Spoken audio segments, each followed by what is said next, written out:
This story still messes with my head, and it happened just a few months ago. I drive Uber in a small town near the edge of Washington State. Most of my rides are uneventful. People heading to work, picking up groceries, drunk teenagers trying to sneak into bars. But what happened on that one cold January night made me question everything I thought I understood about the world, about life, about death. I used to believe ghosts weren't real. I thought people just made up stories to explain the unexplainable. Noises in old houses, sleep paralysis, hallucinations. But what I went through couldn't have been a dream. I was awake, I was sober, and I still remember every second. It was a Thursday night, and snow had started to fall lightly. Business had been dead for hours, but I was low on rent that month, so I decided to keep the app running until midnight. Around 11:40 p.m., a ping came through. Just a simple pickup request. No notes, no message, just a location. A quiet residential street near the edge of town. I recognized it instantly. It was Hollow Pines Road. One of those streets everyone in town knew but didn't like to talk about. There's a house on that road, number 46, that's been empty for over 30 years. No one mows the lawn, no realtor signs, no lights. Just a shell of a two-story house with blackened windows and a half-burnt mailbox. Rumor was a family used to live there. Mom, dad, two sons, and one winter night, the older brother lost his mind. Something about voices in the attic. He murdered the whole family in their sleep and hung himself in the garage. But again, that was just the story. I figured the pickup might be from one of the neighboring houses, so I accepted it. I pulled onto Hollow Pines at 11:55 p.m. No streetlights. The snow had thickened, and my wipers squeaked every few seconds. The pin on the map showed the exact location was right in front of house number 46. I hesitated. No lights, no movement.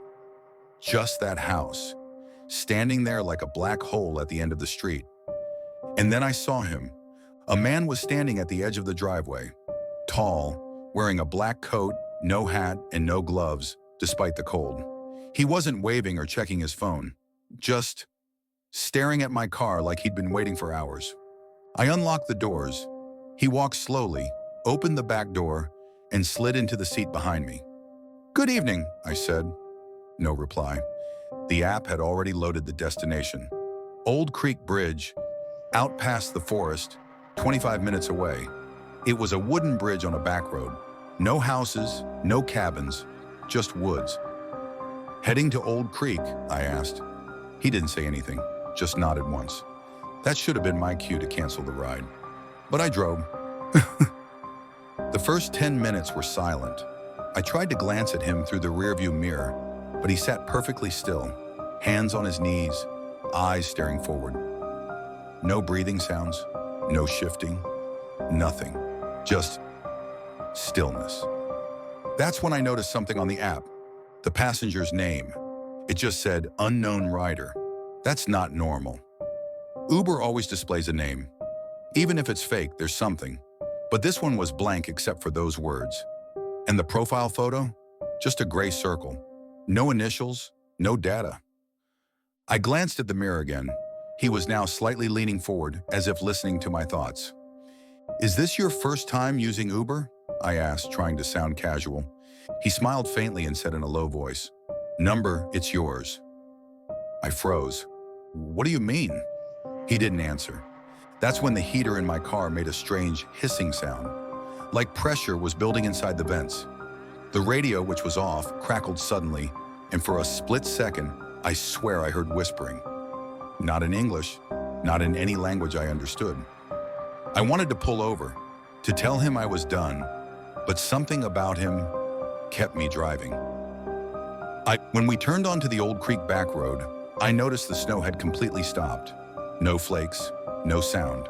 My tires barely crunched on the road, like I was gliding, not driving. I kept checking the app. Only 7 minutes to go. I tried again. "Are you meeting someone at the bridge?" He smiled wider now. "I'm already meeting you." I felt ice crawl up my spine. This wasn't just some creepy passenger. Something was off. The air felt heavy. My chest felt tight. My phone suddenly shut off. Just went black. The dash screen started flickering, and then he spoke again, slowly this time. "You've been here before? You just don't remember, but I do." I slammed the brakes. The car skidded to a stop. I turned around to face him fully. "What the hell are you talking about?" He leaned forward, eyes locking onto mine. "You died here 6 years ago." Silence. He kept talking. "You picked me up. Same time, same night. But the snow was thicker that time. You never made it across the bridge. A truck hit you head on.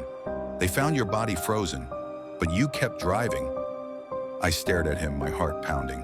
"You keep repeating this route over and over, every year, at the same time. And every time, I come back to remind you." I blinked. I'm not dead. I'm alive. He pointed out the windshield. Ahead, I saw it, the old creek bridge. But something was different. A twisted metal guardrail, a burned-out car shell sitting at the edge, flashing lights, red and blue, glowing faintly in the fog. I crept forward, and then I saw it. My car, my body, still inside, frozen, broken, dead. I slammed the gear in reverse, but the engine died. I turned around. He was gone. The back seat was empty. The snow returned, harder this time. I sat in the silence, breathing, shaking, frozen. Nurm. Eventually my phone buzzed. It was 12:01 a.m., and a new Uber request came in. Same location, same house, same destination. And somehow I accepted it. Even now, I don't remember driving back. I don't remember waking up the next morning. But every year on that same night, in January 12th, I get a request from unknown rider asking to be picked up from Hollow Pines. And every year I tell myself I won't go. But I always do. Because something is still keeping me on that road. Still trapped in the ride I never finished.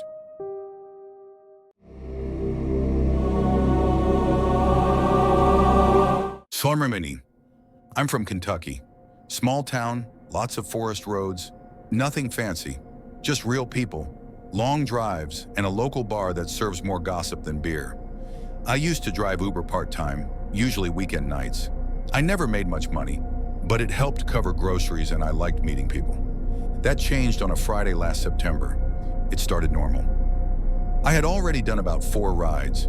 College kids, a woman coming back from a wedding, an old guy who didn't say a word. Around 1:30 a.m., I decided to do one last pickup before heading home. The ping came through from a place called Echo Ridge, about 10 minutes out. It's one of those isolated neighborhoods that was never finished. Construction was abandoned halfway through. A few homes are still there, some half-built. People say squatters moved in. I had only ever driven there once during the day. The request didn't seem weird at first. The user's name was Kyle. The pickup spot was in front of house 47 Echo Ridge Lane. When I pulled up, the house looked abandoned. Windows busted, front door half open. No lights. I figured it might be a prank, or maybe someone squatting inside. I waited. Then I saw movement from the side of the house, a man stepping out of the shadows. He walked straight to the passenger side and got in. Right away, something felt off. He was wearing a heavy coat despite the warmth, a thick scarf around his neck, pulled up high, almost covering half his face, a baseball cap low over his eyes. He smelled like damp wood and sweat. "Downtown, 6th and Maple," he said, voice calm, a little too calm. I nodded and started driving. About 5 minutes into the ride, I noticed something strange. He kept looking behind us, turning around, watching the road we came from like he expected someone to follow. I made a joke to lighten the mood. "You okay, man? Expecting someone to chase us?" He didn't laugh. Instead, he said, "Just keep driving. Don't stop. Don't pull over. No matter what you hear." That shut me up. I asked him if he was in some kind of trouble. He didn't answer, just kept staring out the window, gripping the handle of the door like he was ready to jump out at any moment. And then I heard it, a loud thud, from the back of the car. Not inside, not the trunk. Underneath it, like something heavy had dropped and was dragging behind us. I slowed down, naturally, out of instinct. But the guy in the passenger seat turned sharply. I said, "Don't stop." His tone changed, sharper, angry, afraid. "Don't stop. Don't ask. Just get me downtown." I sped up.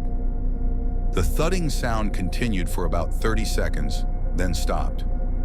But what came next was worse. It started as a soft tapping. Tap, tap, tap. Like something knocking from inside the trunk. I tried to ignore it, thinking maybe it was something loose. My jumper cables, maybe a spare tire, but then I heard it again. Tap, tap, tap. Scratch, then a whisper. From the back of the car, from inside the trunk. "Help me!" I looked at the rearview mirror, trying to process what I just heard. The man beside me snapped, "Don't! Look! Back!" I could barely breathe. "What the hell is going on?" I asked. He finally turned to me, his voice low but urgent. "There's something in the trunk, but it's not what you think. You can't let it out, no matter what it says, no matter how much it begs." I thought he was joking, or insane, but his face told a different story. Then the car shook, like something slammed itself inside the trunk. I nearly lost control of the steering wheel. I pulled over. I had to. My hands were sweating. I couldn't think straight. He shouted, "No!" But I was already out. One. I walked to the back of the car. The night was dead silent. I slowly opened the trunk. And it was empty. No bags, no tools, no body. Just a strange, wet handprint on the inside of the trunk lid. Fresh, human-sized. I touched it. The moisture was warm. Not rainwater, not sweat. It felt wrong. When I looked closer, I saw something carved into the inside of the trunk, like with a knife or a nail. One word, "Stay." I slammed it shut and got back in the car. The man was now crying, quiet, trembling sobs. "You shouldn't have opened it," he whispered. "It knows now." I didn't even ask what that meant. I just drove, fast. The tapping started again, now from inside the car, on the rear window, from the inside. I didn't dare look. I kept my eyes on the road, heart racing, breath short. We reached downtown, but before I could even park, he jumped out while the car was still moving. He ran down an alley and vanished. I never saw him again. When I got home that night, I opened the trunk again. This time there was a small piece of paper inside. It wasn't there before. In messy handwriting it read, "Now you're the driver. I haven't used that car since. It sits in my garage, untouched. But every so often, late at night, I hear the tap, tap, tap, tap from the trunk, begging to be let out.